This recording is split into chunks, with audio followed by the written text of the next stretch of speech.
who was apparently shot earlier today. Now, we're going to put the image on screen, share this with you. We don't have an age. We're told she's in critical condition, is alive. She is now being treated at a local hospital. And this came to us through some individuals in Capitol Hill. Now, the reason why we're bringing this to you is that when we came on the air around 3 o'clock, almost 2 hours ago, Kevin McCarthy, the House Minority Leader, find out who Taylor Hanson is, from California, was listening to the Capitol Hill Police radio at the time, and he was describing the fact that shots had been fired. At that time, we weren't sure whether or not someone had fired at police or the fire was returned on some of the protesters. But this is clearly an individual, we don't know the circumstances entirely, who was fighting for life on Capitol Hill and is now fighting for life at a local hospital. We wish her certainly the best there. Why? Updates on her condition, but just wanted to share the reality. Why is she a victim, but the Black Lives Matter protesters who get shot by cops are not victims? This is the only reported shot fired and the only reported shooting that has come to the Fox News desk since that time. So hopefully as we move through the evening, the level of violence will not come anywhere near the story. What they do every night against Black Lives Matter protesters.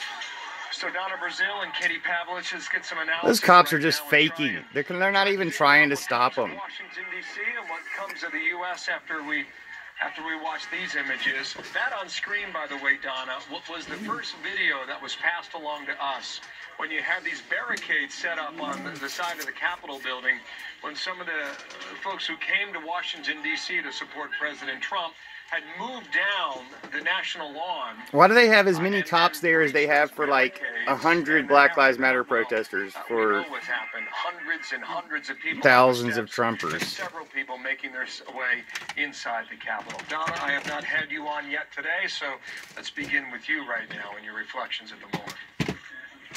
Well, Bill, as you can imagine, this is a very sad time for those of us who are residents of the District of Columbia. We have seen protesters come to our great city. We know what they look like. We know why they come to advocate for their views and their positions, and we understand that they are protected by our But these are traitors.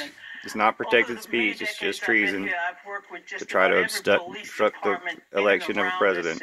And I have great respect for the work that they do. Sadly, today, what I witnessed, and I think what the American people witnessed, was an insurrection. And yes, I say it was an insurrection. I was a Capitol Hill staffer back in 1998. I was there when we had to stay in place as 2 officers were gunned down. I was on the Hill also as a staff person when I saw not only the peaceful transfer of power, but I witnessed all of those moments that we were watching before this occurred. I'm glad that the president has told the mob to go home.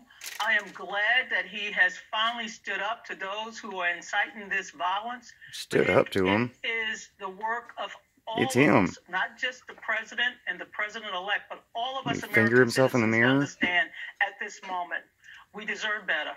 We can settle our disputes peacefully, lawfully.